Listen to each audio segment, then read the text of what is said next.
Мэрия Лайф каждую среду в 19:00, Инстаграм, Фейсбук, профиль One Click Якутск. Подключайся в прямой эфир, смотри, задавай свой вопрос. Арсен Сергеевич, в это воскресенье вся страна будет выбирать Путина. Зачем горожане должны идти на выборы? Должны обязательно пойти на выборы. Путин или Марика Амосова? Путин. Да. Мы перейдем к опросу, блиц-опрос, который не касается о работе и не касается политически, как объяснить. Вы оказались 20 лет назад. Что бы вы посоветовали себе? Прийти на выборы и обязательно проголосовать. Добрый вечер, вы смотрите Мэрия Лайф, выпуск номер 14. С вами Марика Амосова. Еженедельно, каждую среду в 19:00 подключайтесь и смотрите прямую трансляцию в Инстаграме, профиль One Click Якутск. Каждую пятницу мы публикуем готовые сюжеты на городском портале One Click Якутск и на площадке YouTube, канал One Click Якутск. Сегодня на ваши вопросы ответит глава городского округа, город Якутск, Арсен Сергеевич Николаев. Здравствуйте. Добрый вечер. Спасибо, что пришли. Сегодня тема выпуска «Развитие территории города Якутска». И мы подготовили несколько вопросов, хотели бы задать вам. Первый вопрос. В прошлом году в России стартовал приоритетный проект формирования комфортной городской среды. Насколько успешно программа реализована в Якутске? Сколько благоустройств общественных пространств и дворовых территорий? И какие из них вы могли бы назвать самыми показательными? Безусловно, это замечательный проект, проект развития комфортной городской среды. В рамках нее по всей стране сейчас делаются дворовые территории, делается общественное пространство. Это очень важно, это показывает то, что наши жители уже кроме насущных потребностей в нормальном жилье уже хотят, конечно, чтобы и пространство рядом с домами было уже комфортным. Это и дворовые территории, это и площади, скверы. Якутск, я считаю, что очень удачно вошел в этот проект. В прошлом году на эти цели было направлено порядка 300 миллионов рублей. Из них 150 миллионов – это средства городского бюджета, 125 федерального и 25 республиканского. При этом мы сделали порядка 21 дворовой территории. Дворовая территория – это не территория, где стоит один многоквартирный дом, а это несколько домов, так, и очень большие пространства сделаны, причем практически во всех округах нашего города. Сделано порядка 9 общественных пространств, причем достаточно таких больших, серьезных. Началось благоустройство рядом с озером Щорса. Вот появилась у нас территория, посвященная нашему первому олимпийскому чемпиону из народа Сахараману Дмитриеву с его памятником. Тоже, на мой взгляд, очень важный, очень нужный такой объект в нашем городе. Мы начали обустройство бульвара Учителя, и этот проект будет в этом году закончен. Всего я считаю, что поступило на самом деле на эти пространства и на эти дворовые территории очень много заявок. Были определенные конкурсные процедуры, но вот по прошлому году вот такие работы были проведены. Мы эту работу будем продолжать, если говорить уже и в 2018 году. Вот уже поступают вопросы, но сейчас у нас есть определенные вопросы по нашей теме сегодняшней, и мы обязательно зададим вопрос. Так что, наши дорогие зрители, задавайте вопросы в комментариях, мы обязательно озвучим. Ну а следующий вопрос. Арсен Сергеевич, в это воскресенье вся страна будет выбирать Путина. Зачем горожане должны идти на выборы? Марика, ну вы немножко неправильно выразились, так, мы выбираем президента нашей страны. То есть я уже... Ваша уверенность в победе основного кандидата радует. Вместе с тем я хочу сказать, что, конечно же, мы должны обязательно пойти на выборы. Причем вне зависимости от того, за кого из кандидатов мы собираемся голосовать. Ведь по Конституции нашей страны основным носителем власти является народ. И именно через механизм выборов, свободных демократических выборов, он и выражает свое отношение к тому, кто должен возглавить город, республику, быть представителем, например, в Государственной Думе, в Вилтумене. И, конечно же, мы всей страной раз в 6 лет делаем выбор, кому мы доверяем руководить нашей страной, нашей великой страной, нашей Россией. Это очень важный выбор, это непростой выбор. Конечно же, у каждого есть свое мнение, каким должен быть этот человек, но я уверен, что это должен быть сильный лидер, человек, мнение которого важно и для россиян, и в целом для всего мирового сообщества, человек, который имеет большой опыт руководящей работы. Вы знаете, вот сегодняшний, на самом деле, не очень простой и внешняя ситуация, и внутренняя ситуация. И, конечно же, вот еще раз говорю, нам нужен такой сильный лидер, который сможет и дальше вести Россию от победы к победе. Поэтому я призываю всех горожан, конечно же, прийти обязательно на выборные участки и выразить свое мнение свободным, самым таким демократическим образом. Но я уже сказала, за кого я буду голосовать. Это, конечно же, Путин. И, дорогие зрители, напоминаем, что 18 марта все идем на выборы и отдаем свой голос. Ну а следующий вопрос. С прошлого года в городе идет большое строительство в рамках государственно-частного партнерства. Это 12 больших социальных объектов. Мне кажется, такое еще не было в Якутске. И как на сегодняшний день идет строительство, когда планируется сдача в эксплуатацию первого и какой это будет объект? Да, безусловно, вот строительство по линии проекта государственно-частного партнерства, которое мы реализуем совместно с правительством республики и компанией «Газэнергомонтаж», оно очень серьезным образом преобразит социальную инфраструктуру нашего города. У нас одновременно сейчас строится 5 крупных детских садов, 4 большие школы, строится дворец детского искусства, строится городской библиотечный центр для детей, строится дворец, можно сказать, современного искусства имени Гагарина. И каждый из этих объектов, он уникален, они все сделаны по авторским проектам. Это большие объекты. Детские сады, например, они будут самые большие в нашем городе, причем будут они оснащены очень серьезно, на самом таком современном уровне. И радует, что наши подрядчики, они справляются со своими обязательствами, все объекты строятся строго по графику. Я вот буквально последние выходные их объезжал, смотрел строительство. Некоторые объекты даже строятся, и это очень удивительно для нас, да, с значительным опережением графика. Так, например, детский сад по Пионерской в 17-м квартале и детский сад Ивушка на Ильминской, мы видим, что если мы их раньше планировали ввод к сентябрю 2019 года, то сейчас очень высокая вероятность, что они уже будут сданы в строй до конца 2018 года. Поэтому в этом году мы планируем, что у нас появится 3 школы. Это 6-я, 25-я школа и здание школы АИК-ГТ. Они вот все будут построены в этом году. Будут построены детский сад в Сырдахе, будет построен один из детских садов, уже введен в 203-м микрорайоне. Городской библиотечный центр будет построен и дворец детского искусства, тоже в 203-м микрорайоне. А остальные объекты уже вступят в строй в 2019 году. Еще раз говорю, что вот благодаря правильным решениям, принятым на уровне главы республики, правительства республики в свое время, мы сейчас имеем возможность, вот несмотря на очень напряженную ситуацию с республиканским и с городским бюджетом, вот такие объекты строить, вводить. И, конечно же, это огромным образом поможет нам решать те же проблемы с наполняемостью наших детских садов и, конечно же, школ. Инвестиционный потенциал города Якутска ежегодно представляется на деловых форумах, выставках и ярмарках, как в России, так и в зарубежных странах. Например, Восточный экономический форум, Харбинская международная торгово-экономическая ярмарка и другие. Как вы думаете, насколько изменился инвестиционный климат нашего города? Конечно, он изменился, он стал гораздо более благоприятен, либерален для наших инвесторов.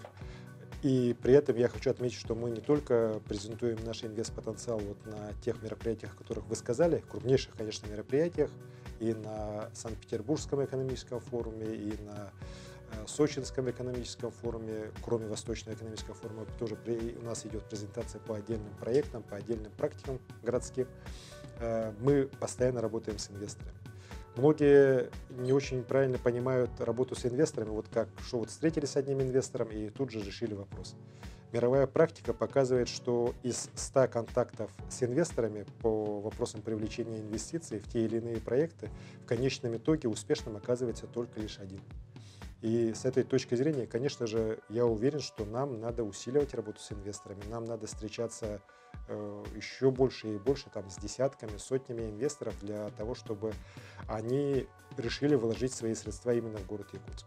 А это на самом деле очень непросто. Не надо думать, что у нас стоит огромная очередь из людей, которые готовы вкладывать в наш город, в инфраструктуру города Якутска.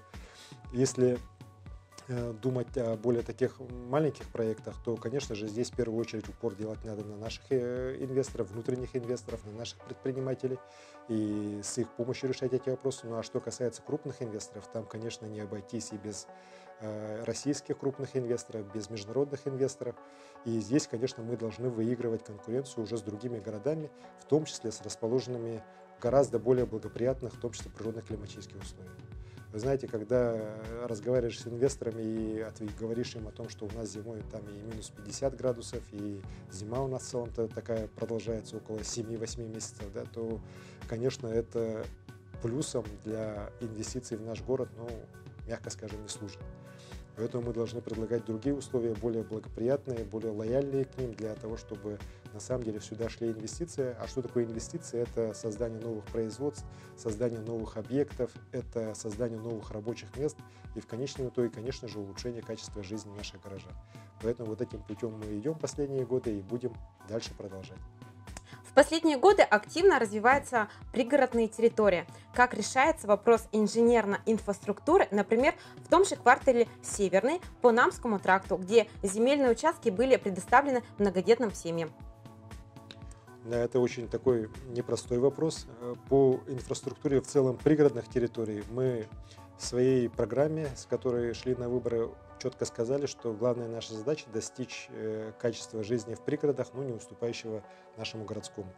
В этом направлении план у нас практически по каждому из пригородов уже сверстан, и по всем направлениям у нас будут идти работы, и дорожное строительство будет идти строительство социальных объектов, оно уже сейчас идет, например, вот в Сырдахе в этом году войдет в строй детский сад, у нас строятся дома культуры в Табаге, в Магане. Мы надеемся, что в ближайший все-таки год мы начнем строительство крупного спортзала наподобие вот нашего спорткомплекса «Стерх» уже в Хатасах. У нас развивается торг Кангалас, и в рамках этого, конечно же, и социальная инфраструктура Кангалас тоже будет коренным образом изменена и перестроена. Будут у нас большие работы идти по Мархе. Вот мы сейчас видим, что началось там впервые, наверное, строительство уже такого многоквартирных жилых домов современных. Мы планируем, что начнется уже в эти дни подводка воды на многоквартирные деревянные дома в Мархе, так, чего тоже у нас никогда раньше не было. То есть работа вот в этой части по инфраструктуре наших пригородов, она будет идти везде. Что касается вот инфраструктуры по территориям, выделенным многодетным семьям, конечно же, это очень непростой вопрос. Выделены тысячи участков, а их на обустройство, конечно же, денег не хватает. Там на обустройство территории, если так смотреть, по минимуму, по электричеству, по газу и по такой внутриквартале, скажем так, дорожной сети нужны миллиарды и миллиарды рублей. Вот. Вместе с тем мы понимаем, что эта работа должна начинаться. И по кварталу Северному мы, например, в этом году заложены у нас средства по электроснабжению. Вот. Вообще у нас по городу порядка 68 миллионов в этом году на инфраструктуру для многодетных заложено. Это не только вот район поселка Северный, так, но это у нас и Хатасы, где тоже достаточно много участков выделено, Кильдямцы.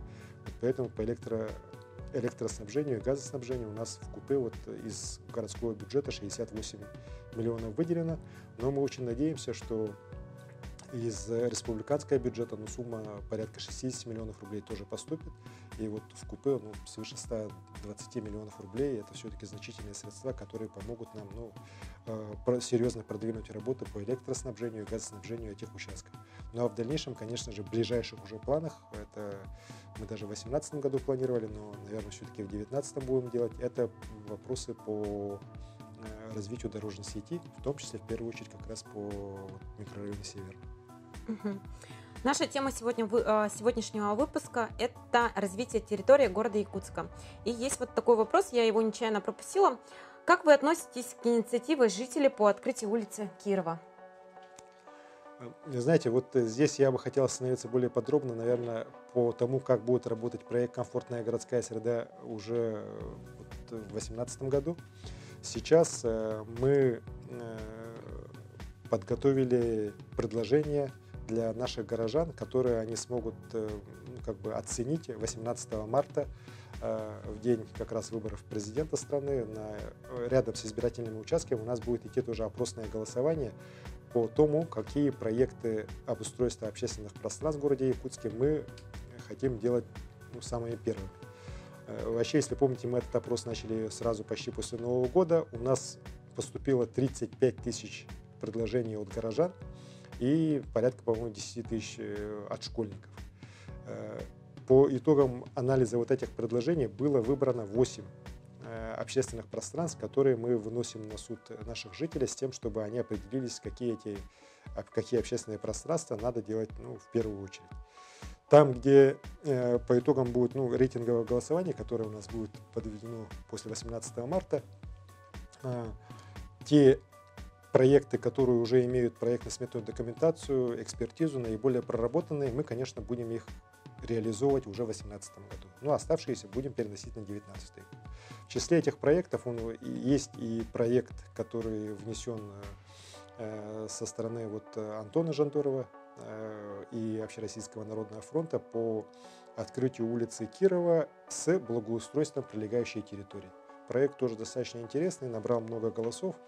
Экспертная комиссия достаточно много спорила, но большинством голосов этот проект тоже включат. И я уверен, что жители нашего города будут активно выбирать лучшие проекты. Причем там не так, что обязательно ты должен только один проект из 8 выбрать, можно выбрать несколько проектов. Я считаю, что это правильно, это нужно делать так. И в конечном итоге эти все проекты рано или поздно у нас в городе будут реализованы. Там есть очень интересные проекты, например, мне, например, как и очень многим людям, нравится идея по въездному знаку в Якутск, когда в районе аэропорта, там сейчас очень большая пустая территория как раз перед самолетами, так? И на этой территории обустроить общественное пространство, где люди могли бы отдыхать, ходить, гулять, и как раз там будет стилизованная башня Дыгына, сделанная из таких, знаете, металлических труб, которые будут красивым образом переливаться, отсвечивать. И этот проект несколько лет назад он занял первое место, получил гран-при российского конкурса ЗОЧИ, самого лучшего, самого большого конкурса. Так? То есть это у нас единственный проект, который получил такой приз за все эти годы. Так? И, конечно, нам надо его реализовать. Очень, я буду такое интересное, красивое сооружение и вообще интересная площадка, которая будет служить украшением уже нашего города сразу на въезде в наш Якутск из аэропорта. Угу. Но я вижу, что вопросы поступают. Мы уже завершаем к основным вопросам и перейдем к вопросам от зрителей. Как решается вопрос с нехваткой парковочных мест в городе? Очень актуальный вопрос. По данным ГИБДД, количество автомобилей в нашем городе неуклонно растет. Причем растет не только количество легковых, но и грузовых автомобилей. Так, и, конечно, мы это все чувствуем, видим это. К сожалению, система транспортная нашего города, она была сформирована в 60-е и 70-е годы в основном, так, и она не предполагала рост населения города до тех размеров, которые сегодня есть. Поэтому, конечно же, и с точки зрения парковок, с точки зрения ширины даже наших улиц, да, проезжей части, мы, конечно, сейчас крайне стеснены. И самое плохое то, что мы не можем эти ограничения уже преодолеть. Поэтому, во-первых, конечно же, нам надо массово строить многоуровневые парковки. В этом отношении мы в городской администрации неоднократно говорили и сейчас говорим, что мы поддерживаем тех предпринимателей, которые хотят вкладываться в строительство многоуровневых парковок. Такие парковки, слава богу, в нашем городе начали появляться и на окраинах, и уже ближе к центру. Конечно, здесь я считаю, что надо нашим жителям тоже быть более активными, а то иногда происходит такое, что предприниматель хочет построить многоуровневую парковку, причем такую компактную, типа лифтовой. Весь двор заставлен у нас сегодня ракушками, там, машинами просто. Когда уже ближе к делу, когда уже начинается решаться вопрос, эти все, в первую очередь, есть жители, которые как раз обладают этими металлическими гаражами и так далее, все массово начинают выражать протест и в конечном итоге под теми или иными предлогами заставляют предпринимателя отказаться от своего проекта. Вот я считаю, что это неправильный подход. Мы все равно будем многоуровневые парковки продвигать, они все равно в городе будут строиться. Вот, металлические вот эти гаражи, которые на самом деле не только уродуют вид нашего города, да, но и занимают очень много места, они все равно будут ввозиться. Вот такая политика у нас будет в эти следующие годы, конечно, набирать обороты. Конечно же, при этом мы будем максимально, вот еще раз говорю, предоставлять места по многоуровневым парковкам, чтобы люди имели право выбора. Ну и, конечно, там, где вот у нас строятся современные улицы, мы все-таки по максимуму делаем, и чтобы машины, например, вот, прилегающие рядом с дорогой могли тоже стоять. Вот, например, на Петра Алексеева в прошлом году у нас было сделано, там опять же сразу критиканов появилось море, зачем такие кармашки, да лучше бы улицу расширили, так, но еще раз говорю, опыт других крупных российских городов, мировых городов говорит, что как раз вот этот правильный путь, по которому мы должны идти. Когда завершается окончательная работа по мосту через Талое озеро? Ну, на самом деле по Талому озеру работы в целом уже завершены. Там, конечно, остались работы по, скажем так, более таким декоративным оформлению, так, но они будут завершены, когда будет уже более-менее устойчивая плюсовая температура.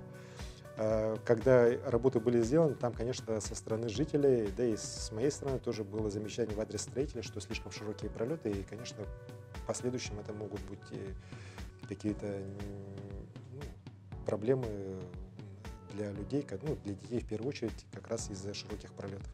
Сейчас эти работы выполнены, и вот еще до мартовских праздников эти нарушения, эти недочеты были исправлены. А так, конечно же, вот территория вокруг Талого озера — это не только мост. Многие считают, что вот мостом все ограничится. Это неправда. Это самое-самое начало, потому что мы должны будем провести работы и по обоим сторонам канала. Там в конечном итоге будут габионы, будут у нас и лодочная станция, будет там специальная сценическая такая зона, будут у нас тротуары, в том числе и над теплотрассами. В общем, эта территория у нас в 2018, 2019, 2020 году должна быть завершена и превратиться в одно из лучших мест отдыха наших горожан. Кольцо возле строительного рынка когда закончат? В этом году. Мы планируем, что в рамках нашей работы по улично-дорожной сети города как раз вот те работы, которые не до конца были завершены, в том числе вот по кольцу, они будут завершены в рамках работ 2018 года.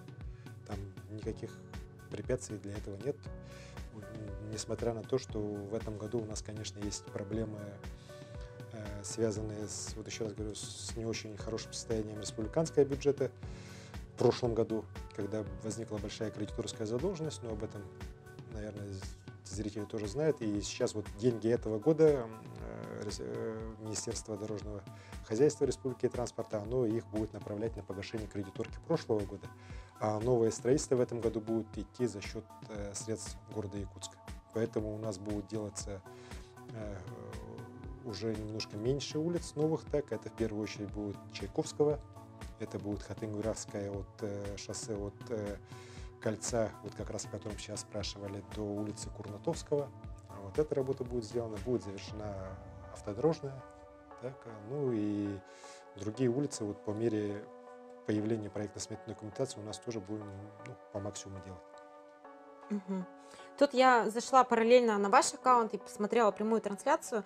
Говорят, откуда берете вопросы. Я хочу сказать, что у меня вопросы берутся из профиля OneClick Якутск, потому что у Айсена Сергеевича очень много вопросов, там невозможно их транслировать. Так, и третий вопрос. Весна и снова собачьи свадьбы. В районе Белого озера много их появилось. Что с отловом бродячих собак? Собаки — это, конечно же, та проблема, которая у нас вот всегда по весне возникает. Но вместе с тем я хочу сказать, что даже вот данные, которые от пункта передержки животных, от тех же зоозащитников поступают, показывают, что число у нас бродячих собак в городе за последние годы, благодаря в том числе вот нашей, я считаю, совместной работе, она сократилась более чем в 2 раза. Так, конечно, их и сегодня значительное количество, но это не то количество, которое было там еще даже не в 12-м, когда их было вообще море, да, а даже в 13-14 год сравнить их уже гораздо меньше. Мы видим еще также, что очень много людей, собак как раз из пункта передержки животных себе забирает. Это тоже очень хорошо, это показывает, что наши жители не стоят в стороне от такой проблемы и, конечно же, не оставляют многих животных на произвол судьбы. Вместе с тем, конечно, безответственное отношение ряда хозяев к своим питомцам, которые их или выбрасывают, или не заботятся о них, и они убегают так, конечно, поражает любого нормального человека. Эти собаки потом в стае сбиваются, представляют собой угрозу для детей, для пожилых людей, для людей с ограниченными возможностями. Конечно, поэтому мы собак отлавливаем, и работа эта идет поплановая так. Если есть какие-то сигналы по Белому озеру, значит, там поработают. Но в целом, еще раз говорю, у нас и статистика отлова собак, и по количеству укусов бродячими животными, она показывает, что за последние годы у нас более чем двукратное снижение, и я считаю, что эта динамика дальше будет у нас положительно идти. Так, и следующий вопрос, наверное, это всем, и тут тоже задали, интересно. Прокомментируйте скандал вокруг Гордумы. Честно сказать, что я вообще считаю, что все это надумано достаточно, так? Даже если взять ту же историю с автомобилем, то 5 лет руководство городской думы ездило на этом автомобиле, арендовало, каждый год конкурс проходил, все было понятно, прозрачно. Так, в этом году все это начало выливаться в каких-то формах на странице средств массовой информации. Вы знаете, для меня, как для опытного политика, здесь объяснение очень простое. В сентябре будут выборы в Якутскую городскую думу, будут выборы в Государственное собрание. Александр Александрович Савинов, многолетний наш соратник и спикер Якутской городской думы, он сейчас изъявил желание пойти на уже парламент республики, туда избираться депутатом. Так, я уважаю его решение и его буду поддерживать в этом. Но многим это не нравится, и начинаются всякие там уже, скажем так, закулисные игры. Я уверен, что население округа, по которому Александр Александрович пойдет, оно сделает правильный выбор, оценивая именно его деловые, человеческие качества. Что с проектом Старого города-2 в Залге? Когда он будет реализован? Непростой вопрос. Сразу скажу, почему. Потому что здесь, конечно, у нас есть определенное противостояние, и оно объективное. Есть желание жителей этого района, который условно сейчас называется Старый город-2, каким-то образом распоряжаться своим имуществом, продавать его. Многие хотят продать, а некоторые хотят купить, построить те же торговые центры, какие-то офисные здания. Вместе с тем мы должны понимать, что это единственный уголок старого деревянного Якутска, который в нашем городе остался. Именно там у нас еще есть аутентичные дома конца 19 века, начала 20 века, больше их в Якутске нигде нет. Так? И я понимаю наших историков, наших старожилов, активистов общества охраны памятников культуры, которые выступают за то, что именно эти дома должны быть сохранены именно аутентичные, а не новодел. К сожалению, наш старый город, который мы сегодня все любим, им достаточно гордимся, да, но если посмотреть с точки зрения именно историка, то ведь эти дома все новоделы, а у нас, насколько я знаю, единственный такой аутентичный дом в старом городе — это как раз здание Русско-Азиатского банка, в котором сейчас отделение Алмаз-Эргенбанка есть. Так? Все остальные дома — это уже или по новой построенные, по новой построенные здания, которые просто приведены к образу, подобию тех домов, которые здесь стояли в начале 20 века. И, конечно, мы не должны допустить, чтобы такой уголок в нашем Якутске пропал.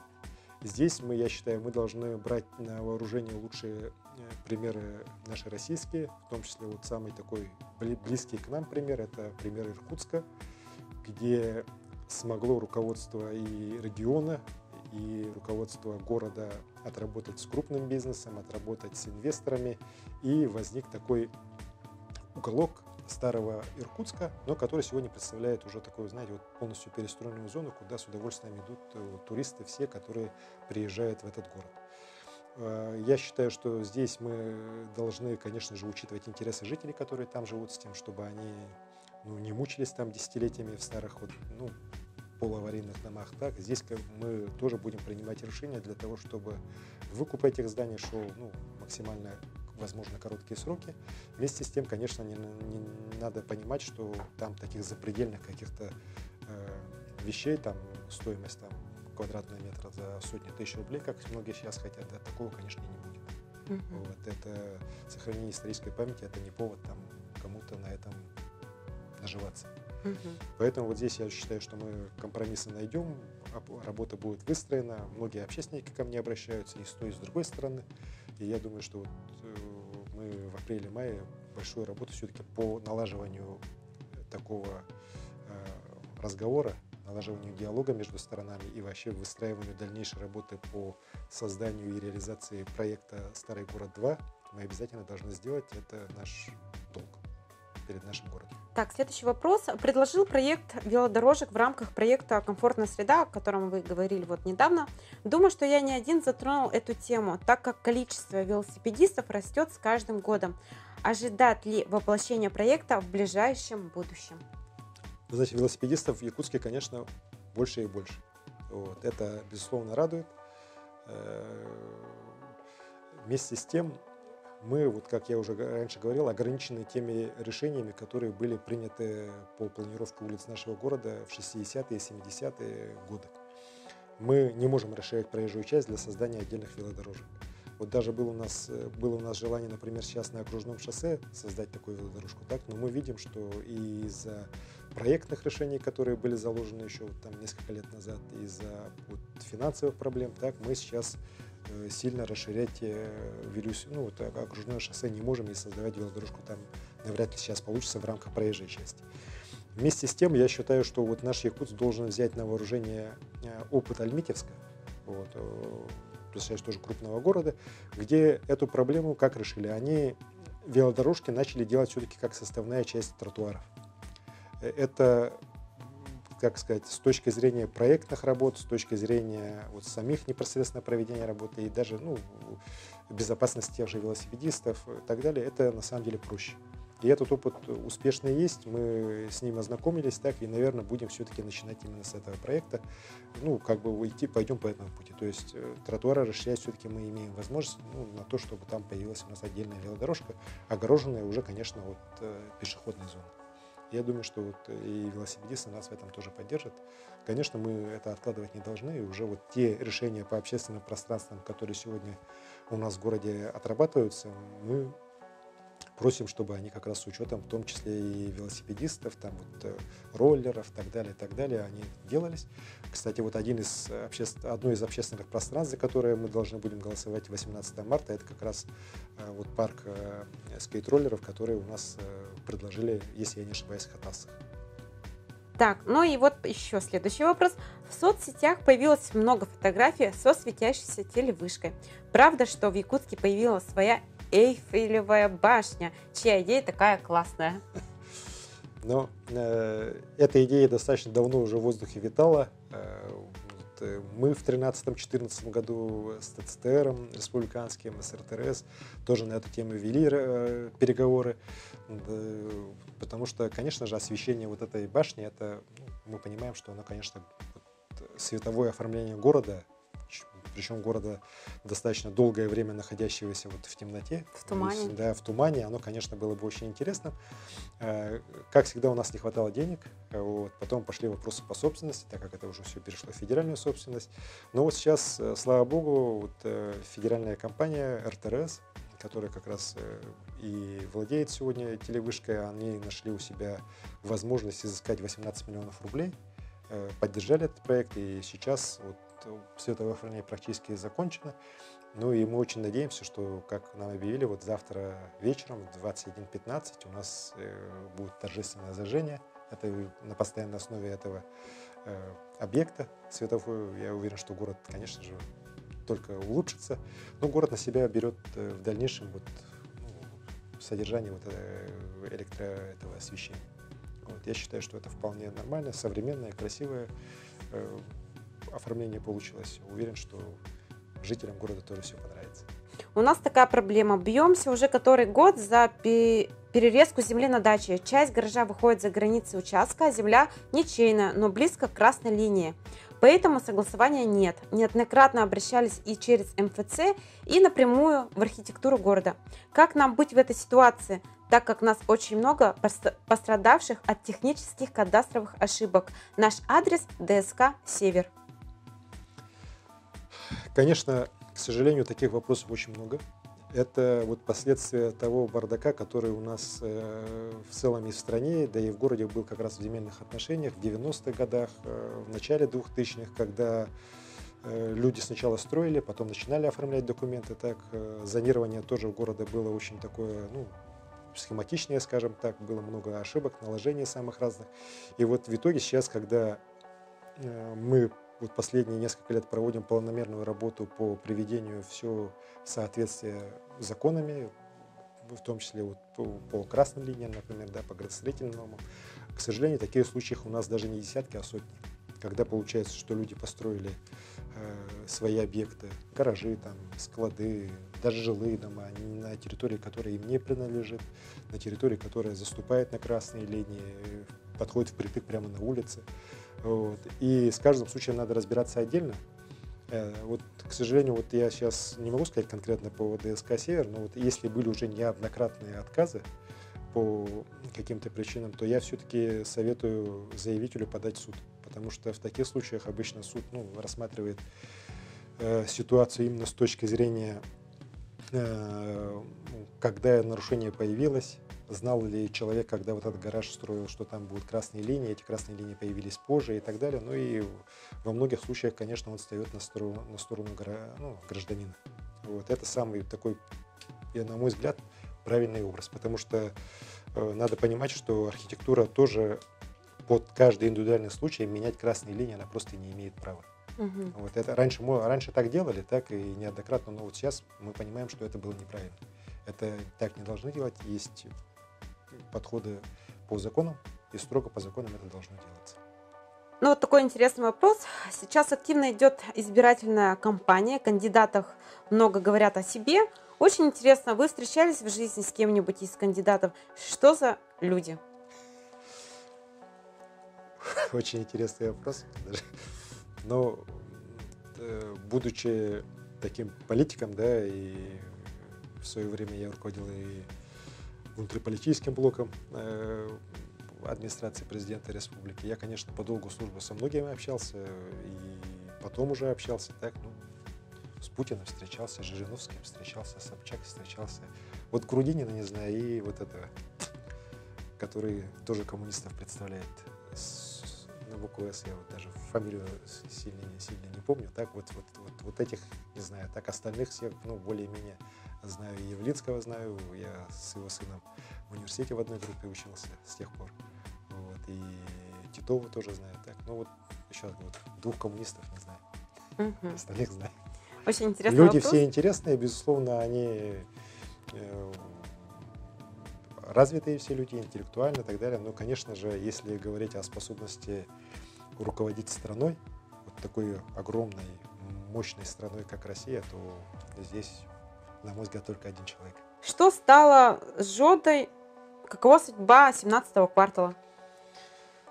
К сожалению, здесь я всех нас обрадовать не могу. По Джоде у нас такая ситуация, ступор, можно сказать, потому что мы уже несколько писем отправили в адрес высшего руководства Жода, все-таки, чтобы они определились по дальнейшему строительству или отказались от дальнейшего строительства с тем, чтобы мы могли уже сейчас реально начать работать по привлечению других инвесторов. Они не отказывают, буквально 14 марта датировано последнее письмо, которое я сейчас буквально получил, прочитал, да, в котором они опять же просят, чтобы мы им дали сроки, когда будет технологическое присоединение вновь строящихся домов. Да. При этом на первую очередь все тех условия, они готовы. И со стороны водоканала, и Якутскэнерго и так далее. Техпресс есть, платить и строй дальше там. Никаких там ограничений нет. Другой вопрос, конечно, если бы они строили активно, как они заявляли, если бы там у нас не дом на 30 тысяч квадратных метров, а, например, на 100 тысяч уже вышли бы объемы, то, конечно, мы понимаем, что должна быть реконструкция внешних магистральных сетей, и электрических, и газовых, и канализации, подвода воды, так, но это мы как раз в договоре прописано, что правительство с городом этот вопрос решат. Так? А сейчас-то решать ничего. У нас сейчас нет ни трасс, по которым мы это проведем, потому что там сейчас стоят жилые дома, которые они должны были расселить, и так далее, и так далее. Так? Ну, поэтому мы говорим, что вот вы первый дом строите, у вас все тех условия уже есть. Вот. Ничего вам не мешает его достроить. Так? Ну, вот срок у нас есть до апреля. Если до апреля не будет решения, то мы, конечно, будем вынуждены уже каким-то образом контракт расторгать, к сожалению. Вместе с тем, конечно, мы должны понимать, что количество жилья, которое надо расселить в 2017 квартале, оно огромное. Это свыше 100 тысяч квадратных метров. Это почти в 1,5 раза больше того, чего мы по региональной программе за счет средств федерального бюджета, республиканского бюджета, городского бюджета за прошлые 5 лет расселили. Так, именно по федеральной программе, вот, по ликвидации аварийного жилья.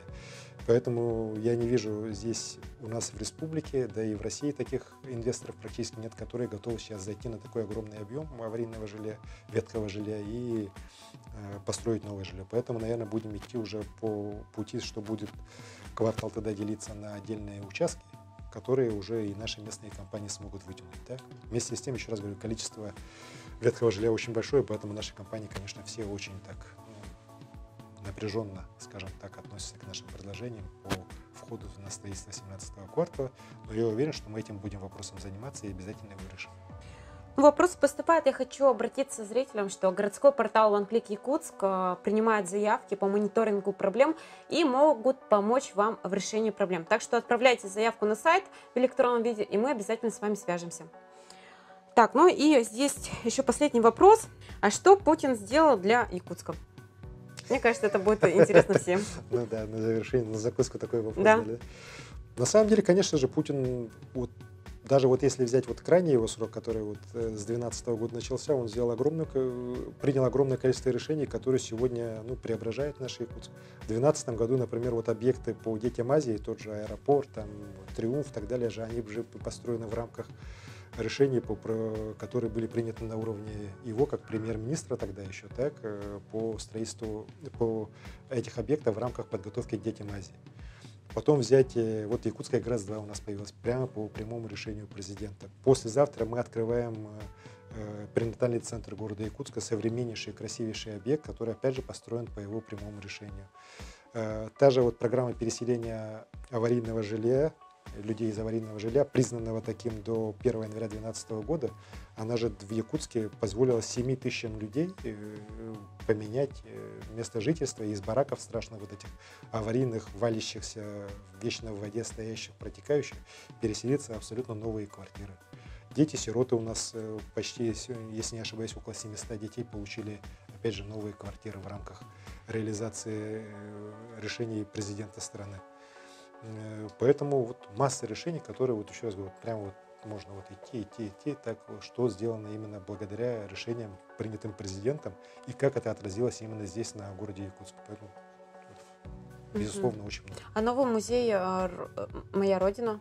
Естественно, ну вот еще, если вот идти уже вот до таких, то, дальше. то вот и Россия, вот исторический парк, так, это и Кванториум, который у нас в городе Якутске появился. Так. Вот еще, вот можно продолжать очень долго, так, это точно займет много времени. Но мне кажется, если кто-то хочет узнать точно, что было сделано, Google поможет. Но мы переходим ко второму блоку.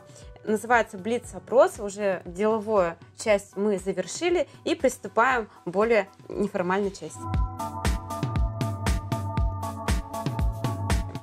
Политика – это профессия, призвание или образ жизни? Политика – это профессия, призвание или образ жизни? Политика – это профессия, которой должно быть призвание. Поделитесь с нами самым счастливым моментом из детства.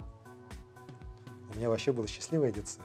Так, но если вспоминать о самых счастливых моментах, вот я помню всегда, как я в детстве садился на лошадь и на лошади ездил, как дедушка меня на лошадь садил, маленького еще так, и катал, скажем так. Поэтому вот для меня вот это был такой, мне, наверное, тогда было, я сейчас думаю, года 3, наверное. И уже ездили вот так, верхом да, ну, на лошади. по крайней мере, сидел на лошади. Представьте себя волшебником. Какую бы мечту исполнили? Вы знаете, наверное, чтобы дети никогда не болели. Выборы как шоу – это хорошо или плохо? Вы знаете, для зрителей, наверное, это хорошо, для зрителей этого шоу, так, но для участников этого шоу это всегда очень непросто. Сам как участник многих выборов могу это сказать. На прошлой неделе прошло 8 марта. Что вы подарили своей супруге? Я своей супруге подарил букет из роз и праздничный ужин, Хорошо. который сам состряпал. Ничего себе. Значит, глава города Якутска готовит ужин на 8 марта. Да, умею. Вы соблюдаете православный пост? Да. Загадка. Кто поднимает и передвигает коня и слона? Ну, если исходить из вообще жизни, да, то любой крановщик может к своим кранам и слона, и коня поднять. А если вот так, как вы говорите, загадка, то, наверное, это шахматист. Правильно? Давайте представим машину времени. Вы оказались 20 лет назад. Что бы вы посоветовали себе? Делай, что должно делать, и ничего не бойся. Путин или Грудинин? Путин. Но мы закончили второй блок, он состоял из 9 вопросов, и мы переходим к третьему блоку, он у нас последний. Блок «За» или «Против». Их 17 штук мы подготовили. Ваша задача максимально быстро ответить «За» или «Против». Аборт. Против. Биткоин. За. Полигамия. Против. Моногамия. За. Матриархат. Против. Патриархат. За. Баня. За. Чистый город. За. Теплотрасса над землей. За. Здание выше 20 этажей. За. Однополые браки. Против. Пластическая операция. За. Бюрократия. Против. Феминизм. Против. Ровные идеальные дороги. За. Минус 50 градусов. За. 40 градусов. За. Замечательно. Мы завершили наши 3 блока и хотим, чтобы вы пожелали нашим зрителям, кто нас смотрит, пожеланий, может быть, какие-нибудь хорошие. Вы знаете, я свои пожелания уже в самом начале, наверное, сказал, да, еще раз его повторю. На самом деле, вот мы 18 марта решаем судьбу нашей страны. Не всегда у нас есть такая возможность, вот она возникает редко, но мы этим правом должны воспользоваться. Потому что выборы президента нашей страны, нашей великой России, мы никак не можем оставить в стороне. Поэтому я прошу всех жителей города, тех, кто у нас здесь сейчас находится в Якутске, прийти на выборы и обязательно проголосовать. Это должен быть ваш осознанный гражданский выбор, свой вклад в развитие нашей страны. Спасибо, всем успехов, здоровья и удачи. Ну, а я хочу сказать и напомнить, что каждую среду подключайтесь, задавайте свои вопросы, подписывайтесь и не забывайте поставить лайк. Поделитесь в комментариях, кого бы вы хотели увидеть в следующих выпусках. Ну а мы хотим сказать, что на следующей неделе с отчетом выступит заместитель начальника департамента жилищно-коммунального хозяйства и энергетики Петров Степан Спартакович. До скорой встречи!